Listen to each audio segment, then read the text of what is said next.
Alrighty, so let's say that you want to make a phone call, but you don't want to use your personal phone number. Hangouts Meet has a solution for you. So I'm here at a meeting. I'm in Hangouts Meet. I'm going to start a new meeting, and I'm just going to call this phone test. Call it whatever you like. I'm going to call it phone test. And click continue, and I am now joining this new Hangouts Meet.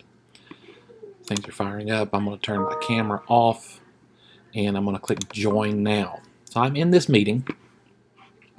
I can add others to the Hangouts Meet, but to get the call option, I come down here where it says add people, and I click there, and then you see this invite option here, but then there's also a call option.